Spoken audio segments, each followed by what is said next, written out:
Hello everyone, my name is Aarohi and welcome back to my channel Code with Aarohi.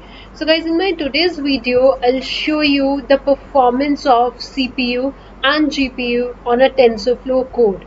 I mean, we will execute, TensorFlow code on CPU and we'll execute the same TensorFlow code on GPU and we'll see how much time CPU takes to complete it and how much time GPU takes to complete that particular task. Okay, and apart from that guys, I'll also try to cover few things like sometimes I got queries from students like they have CPU and GPU on their PC but they don't know whether their code is running on CPU or GPU, right? So sometimes what happen is you have GPU in your PC but your PC still use a CPU to execute the code, right? And sometimes students face problem related to this CUDA and TensorFlow versions. I'll cover that as well. So these kind of things I'm going to cover in my today's class. Okay, so let's begin. So guys, let's start with this Jupyter notebook. So okay, yeah, this one, right? So first of all, the Python version which I'm using is 3.7.6 and the TensorFlow version I'm using is 2.3.0 and the CUDA version I'm using is 10.1. Now why I'm using this CUDA 10.1 version only with this TensorFlow 2.3.0? So for that, check this TensorFlow website, right? This website. In this website, in this GPU section, you can see that for every TensorFlow version, for example, this TensorFlow 2.5.0, for this, you need CuDNN version 8.1 and CUDA version 11.2. Okay, for every version you need different CuDNN and CUDA version, and the TensorFlow version which I'm using is 2.3.0. So for this TensorFlow version we need CUDA 10.1 and CuDNN 7.6. So for that, so that's why I'm using CUDA 10.1. So guys, this is very important step. Always whenever you install TensorFlow, check from the TensorFlow official site that which CUDA and CuDNN version will work with it and install that particular CUDA and CuDNN version. Okay, so clear this thing. Now after that, using this command you can check what all devices are enabled. So you can see that CPU is enabled and my GPU is also enabled, right? So over here I can choose CPU and GPU to run my code. How to choose CPU to run your code and how to choose GPU to run your code, that I'll show you in some time. But right now, you from this command you can at least see what all devices are enabled, what all devices, from what all devices you can pick to run your code. Okay, now let me show you the another Python environment, right? So this is the Python environment where I'm using Python 3.7.6, TensorFlow 2.3.0 and the CUDA version is 10.1 which is compatible with TensorFlow 2.3.0. Okay, now over here, this is my Jupyter notebook from another Python environment. So I have multiple Python environment in my PC. So for different, TensorFlow versions. So this is the different Python environment. Over here, you can see the Python version I'm using is 3.6.8 and the TensorFlow version is 1.15.0. And over here, I'm checking the devices again. So this is the same command which we have used here to check the devices. Okay, so here you can see that we have only one device, CPU. We are not in this particular environment, Python environment, GPU is not enabled, right? So I have GPU on my PC, GPU on my laptop, but in one Python environment that GPU is enabled. We can use that GPU in one environment, but in another environment we are not able to use it. Now what is the reason behind it? So the reason is we are using TensorFlow 1.15 but the CUDA version is 10.1 and that CUDA version 10.1 is compatible with 2.3.0. So that's why over here we can see GPU device, but under this environment we are not able to see that GPU device because CUDA is not compatible. So CUDA and CuDNN is very important to choose the right version, right? So you can see the difference over here only, right? In my both I have two environment, and in one environment it's working, GPU is working, and in another environment GPU is not enabled just because of the CUDA version. So try to check your CUDA and CuDNN version from here as per your TensorFlow versions. Okay guys, right. Now the next step is, so for example, this is the thing you have. This is right now, this is what you have in your PC. Now you want to enable the GPU over here as we have GPU in this environment. So now what you can do to have GPU enabled? So for that guys, you have to execute these steps. Let's suppose you already have TensorFlow installed and everything, but your GPU is not working, only CPU is enabled, right? As I've just shown you over here, CPU is enabled. Now how to correct that thing? So for that, uninstall your current version of TensorFlow, right? After that, install TensorFlow GPU by using this command, pip install TensorFlow-GPU. Install this, and once you install your TensorFlow-GPU, once you install your TensorFlow, after that check for your NVIDIA card and drivers. See guys, most of the time you have this is just, I'm just telling you the steps, like these are the steps which you have to follow when you want to enable your GPU on your with your TensorFlow. Okay, so next step is check your card and driver. This you most of the time you already have it, but still if you want to check, then how you can check whether your drivers are installed or not, which version of driver you are using. So for that, open NVIDIA control panel. Once you open NVIDIA's control panel, go to this help, and under help click on this system information. So once you click on the system information, over here you can see driver version. So you're getting driver version if you have driver installed, right? So you have installed your driver, and this is the driver version. And over here guys, you can see other things also, like how many CUDA cores are there and other things. If you want to see means what all things are there in your driver, so you can see it from here. Okay, once you check for driver, the next thing is download and install CUDA.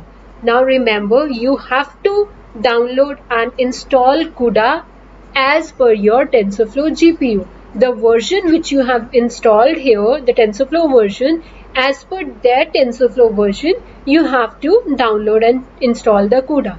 You can see that list here, right? Suppose you are using this TensorFlow GPU version, so that means you have to install CUDA 10.0 and CuDNN 7.4. Okay guys, right. So once you install CUDA, the next thing is to install the CuDNN version which is compatible with this particular CUDA version, right? That's it guys. These are the 4-5 steps which you have to perform. After that, executing this command, you can see this is the command which we have executed above, this command. Okay, after performing all the steps, execute this command, and when you will execute this command, under that you will get output like this. That means your CPU and GPU are enabled. Okay, so this is how you can solve the problem of this thing. Okay, now let's I hope this part is clear, how to choose CUDA and CuDNN, and if CPU is working and GPU is not working, what to do. Now I hope all those things are clear. Now let's check the performance of CPU and GPU on same TensorFlow program. So guys, the dataset on which I'm working is, this is the dataset. Under this dataset we have these 3 different folders. So basically what I'm trying to show you today is, this is basically a image classification problem, and I'm solving it with the help of multi-layer perceptron. I'm not using CNN over here because that will take, you have to write a lengthy code for it. So we just want to see the performance, right? We want to compare the performance. So I'm just comparing the performance on multi-layer perceptron. So this is our image classification problem. So we have three classes. One is bedroom class, dining room class, and living room class. So in all these folders you will get the related images. All these images are related to bedroom class, and in dining room class you have related images, and in living room class you have living room images. So over here, so guys, if you want to understand the functionality which I have written in this in depth, line to line, then the link is given in description section. In that video I have explained this multi-layer perceptron on this particular dataset in detail, but in my today's class I'm not going to discuss the whole code. We'll just overview all the things and then we'll focus on checking the performance. Okay, so dataset I've shown you. After that we are doing some image pre-processing. I mean we are resizing the image. All images should be of same size, so that's why we are resizing our images here. Image size we want is 100 into 100, and these are colored images, so that means 100 into 100 into 3. So resized our images, converted our images into array. After that we are performing one-hot encoding because we have the class names as bedroom, dining room, and living room. So we have to perform label encoding and one-hot encoding on it, because in deep learning you need to do that.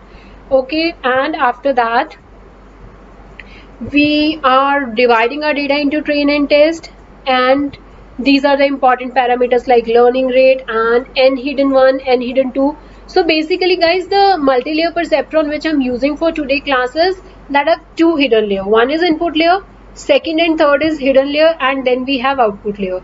In both the hidden layers we have 256 neurons in both hidden layers, and the n input is 30,000. How? Because the input shape is 100 into 100 into 3, and it will give you this much value, and the number of classes are 3.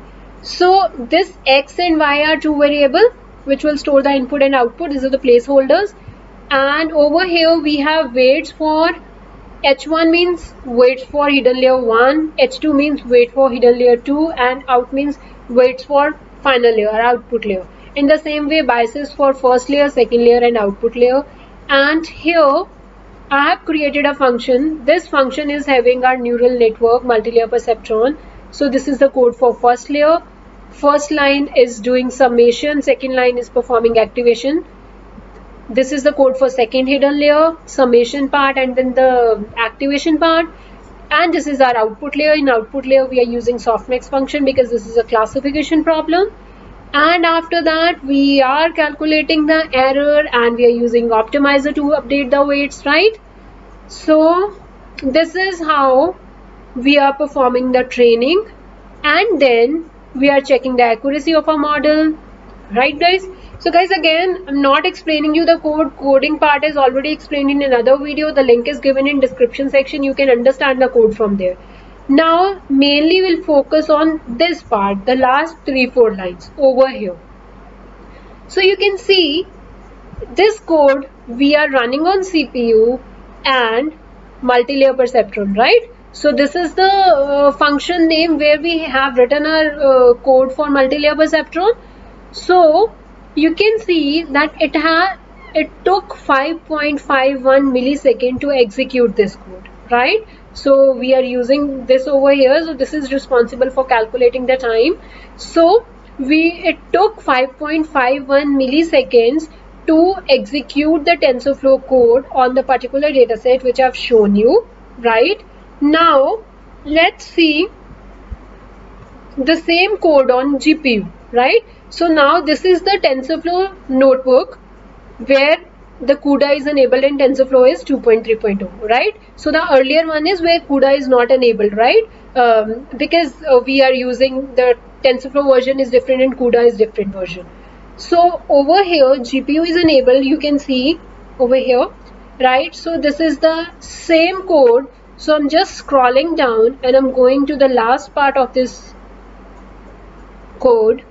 So over here you can see. So now over here we are running this code on GPU, right, and it took 4.14 milliseconds to execute this code. So on CPU it took 5.51 milliseconds and on GPU it took 4.14 milliseconds. So guys, we can see that the GPU is working faster as compared to CPU. And guys, this is the very simplest code. When you work on more complex, where processing is more, there you can see more difference. You'll understand these things in a more proper way. So what you can do is you can test your CPU and GPU on ResNet or on object detection algorithms like YOLO or YOLO and faster CNN. Then you'll see the huge difference, because over there the processing is there is lot of processing and you'll see the lot of difference. And this is a very basic application. So over here even CPU is performing good, but still we found a difference that GPU is performing better as compared to CPU. So guys, that's it. I'll share this both the notebooks in my GitHub. So the link is given in description section, and I hope I have cleared all your queries which are related to this GPU is enabled or CPU is enabled, these kind of things. But still, if you think that the query which you have asked me and that query is not solved in this, then please mention it in comment section. I'll try to cover that in my next video. Thank you for watching.